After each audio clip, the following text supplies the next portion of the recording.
and she is a woman. So a lot of applause for Harriet Dinkins as she says a word to us. I feel like crying.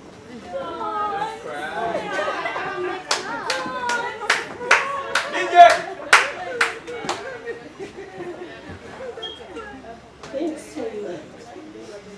I'm going to use 2 languages. I'm just blessed. I'm sorry. Bambi, she's very emotional. No, very. You showed me some love. Thanks so much for coming. I'm glad that you people you're here. May God bless you. This day is mine. And thanks so much for celebrating with me. I'm Harriet Dinkins. Namudu. Sijali kayo wenchima. Yeah. Bambi mwebale nnyo okujja mwenna abali wano Bambi mwebale kundaga mutima mulungi mwebale kunjagala mwebale nnyo nange mbaagala nnyo ndi wano Amazalibwa ate ekirala nti tutubyayinga omukwano gwa Yesu ffenna tukimanyi nti awatali omukwano gwa Yesu tulemererwa. Things are not easy without his love. You guys, thanks so much. I love you. I love my Uganda. I love my people. I love my family. I love my friends. My friends are my family. Thanks so much. I love you so much.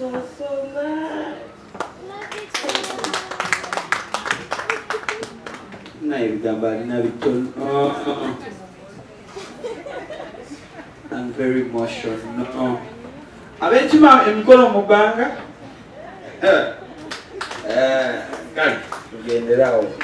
Happy birthday, Harriet Dinkins. You know, I'm a journalist. Most of the time when I happen to link up with an artist, Babuza should maybe before we move on. Why did you think about? Why did you sing about God? Because God is above everything, and He's always with us, and it's good to glorify Him.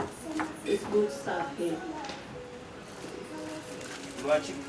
Lwaki gwe toyimba ku mukwano ng'abayimbi balala? Okuyimba ku mukwano si kibi kubanga sikirira Yesu Kristo yatulagira okwagala. Okuyimba ku mukwano si kibi naye yimbi etya ngera oyimba mu mukwano tulina n'omwana wange.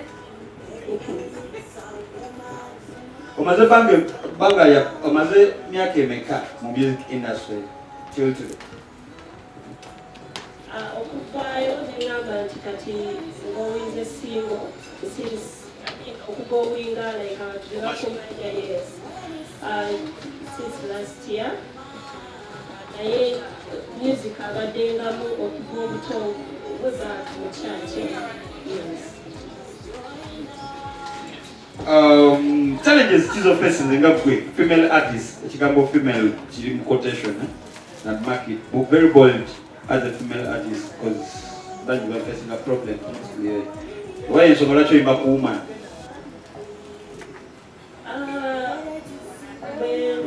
Take oluyimba olasai challenges zibaawo nga like obuyimbi obutenda wabeera or bringing up your talent or bringing up your message.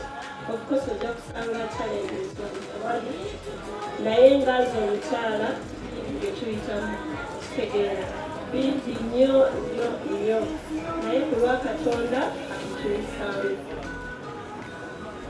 Okay, Harriet Dinkins is here today. So many artists come and go. 2025, those are 5 years from now. Whatever Dinkins are getting power. Dinkins mulaba all over the world. Mulaba nga message gyatwala nti ngeri buli ya muntu ebikubulisibya muntu kugamba nera abawala twelabala nze n'omwami kutunabe. Omwami aliwa? Mbadde tumulabawo. Robert is in US, ali mu America now. Naye bw'abanga tukwasaganya babiri. Would you wish to see your daughters, sons, basically your children, go into music? Oba olyolwa nakola ntya toyagala baana baki? Ekitukkiri nti nayagadde abaana bange okuweereza Katonda nga bayikusibo. Ndowooza akakozesa Oluganda luno kuba Oluzungu lulimu ebitege. Asanyusa okubalaba bonna. Harriet, happy birthday. It's a blessing to come out here tuuka wano tumwebaza okuza ekyo. Ndi musanyufu kuba Harriet, ndi musanyufu kuba tiimu ye, ndi musanyufu kuwange kirambe wendi wano. It's life. So Harriet mukyala mulungi nnyo ng'omuntu. We've had clients, yes, but twava mu kubeera she's my client, she became my friend. So it took that step. See, we client with financial no. But Harriet is my friend, a personal friend, and I appreciate you so much. Wherever the two ladies are, we will be taking a day. So happy birthday, Sagara Congs. Now, thank you so much. Hello! Happy birthday! Happy birthday, Harriet Dinkins. Happy birthday, Harriet Dinkins. Happy birthday. The entire world is celebrating you today. The Celebrity Track YouTube channel, subscribing obengo wegatta ku nfuyanja y'abantu. Omukyala ono obusigwe mulundi ogusoosa kubanga tumuleeta naye Bambi omukyala nja kwogera nti omukyala atubeereddewoko mu kaseera katonotono akatubeereddewo. That's why nti baba ina event yonna siyinza butabaawo siyinza butakola kinkwaniriza ku Celebrity Track subscribing wansi awo ogenda wulira mu bufunze omukyala gwengenda okukwanjulira mwali mulabye koko akola ku nsusu abasinga waliwo adansaba ku namba y'okukola ku nsusu manyi leero kijja gimuwa bulungi naye nga tukwaniriza ku Celebrity Track so kubuze kuba tulaba omukyala Harriet Dinkins.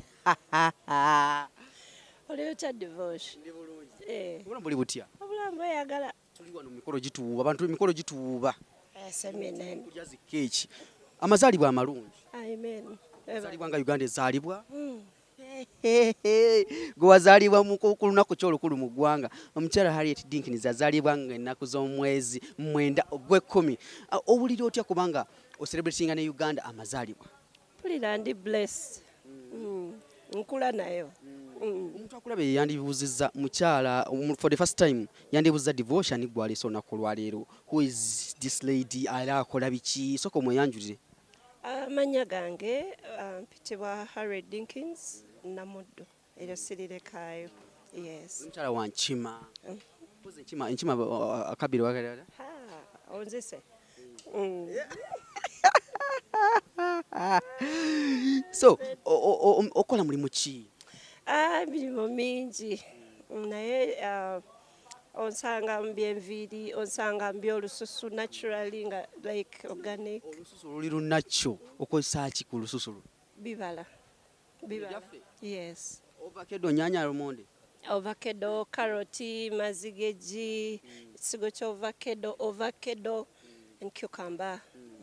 Omuntu yandiyagadde okumanya today what are we celebrating today? Today we are celebrating my birthday. At the same time, we are premiering the video. Yes, Omukwano gwa Yesu, our brand new video. Who did this? Ani yakoze video? St. Jude, Rosa. Sajja yagisize ekifaananyi bannaaki. Gwe gusoose okola ne Rosa?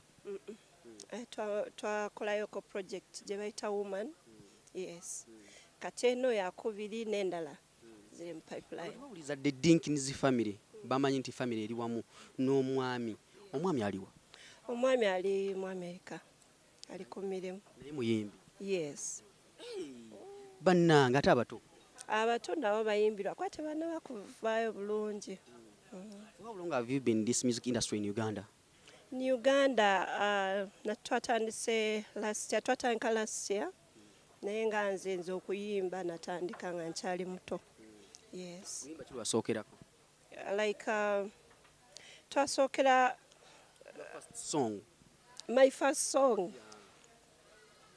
Kayimba ako kadda saakapushinga nakapushinga kali eyo. Mukama kagena Mukama nzize mu maaso go kitange nga neegayirira wulira okusaaba kwange.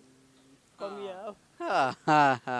Eddoboozi muliwulidde ndowooza eddoboozi liri mbalita kubeeramu eggono nina okusaaba kwange. Eddoboozi lino oli practicingira wa era olikolerawo?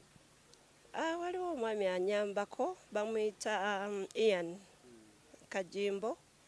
Yeah. Music industry ya Uganda ogisanze otya so far ebbanga ly'obaddemukko? How is the reception? Simbi nebaza Katonda nti abantu bendiringa nabo mmwe nti you're good people. Yeah. Sinabagiraba. Si kyangu okupushinga music wa gospel. Ba presenters ba TV, ba bloggers online, ba namawulire be basinga okutambuza music waffe bakuyisiza batya? Ekituufu ebimu si byangu naye ate Mukama nyambye with time namba nti antuusaako ku bantu abatuufu, you get. Ate ekirala nti obefriendinga abantu abo ne mubikaminga one family then ne mulyoka mukola ekintu ekituufu, so si kubeeragirako. At the end of the day oli abaakulaba bw'atyo. Yes. Music business oba hobby? Serving, it's a ministry. Let me say like that. Ate ekirala sijja gamba nti kale bwe nkoze oluyimba nti balutwalire bwereere, you get. At the same time sijja gamba nti I'm going to focus ku ssente nnyo kitegeera. Kirina okubalansinga n'obuweereza, you get. So si business nti azin tukola business, we are serving. Omwana ali eyo omuntu ayagala okuyimba gospel ng'avaayo ayagala kubalako nga Harriet ati si wootuuse wetunulira nti waaka ali class, okikoze otya okukimeekinga gwe okutuuka wano wooli? Ekituufu bugumiikiriza, nakukkiriza embeera Mukama gy'aba akutaddemu ogiyitemu asobole okusomosa wayagala obeere.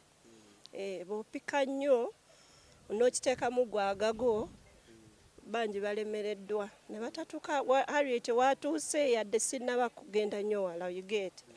Naye nti bugumiikiriza nakuba nti olina okumanya ky'oyagala okitegeera. Don't let people to use you. Kola n'amaanyi go. Kola n'amaanyi go, meet the right people. Toleka abantu kukozesa bikyamu. Yes. Bwetunuulira nti music industry okutwalira awamu mu season gye tulimu eya covid emirimu tegitambula, aba producers mukoze otya omuntu obarichinga ate n'akasente keesibye mwe mukikoze mutya? Twali tulina okugondera amateeka. Lockdown we yali tight wali ne tugumiikiriza. Ate ezimu projects zibaddeyo mu studio. Zibaddeyo naye bwe baatutaamu ne tu continuinga ne tumaliriza projects ezo. Ne Katonda atuyambye nnyo. Ng'omuyimbi tutunulira abayimbi bangi abayimba gospel, abayimba secular music, bakola collabos ne bayimba wamu.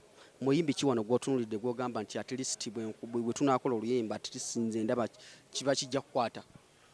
Abayimbi bangi, abaweereza abayimbi bangi, naye nze Mukama gw'abaleese sijja kulondoba nti ono oba oli okitegeera. Era ne ba Esther and Ezekiel babadde wano baagala, naye nti Mukama gw'abaleese gwe ngenda naye okitegeera. Sisosola. So should we expect a collabo mbana abaana bendabye wano Esther and Ezekiel? Kuba yes tujja kikwasaganya batusuubire. Bano abaana abato nga bavaayo bano Esther and Ezekiel, future yabyo mu music ogirabawa? Njiraba wala kubanga ekisooka kya byonna baweereza okitegeera, baweereza.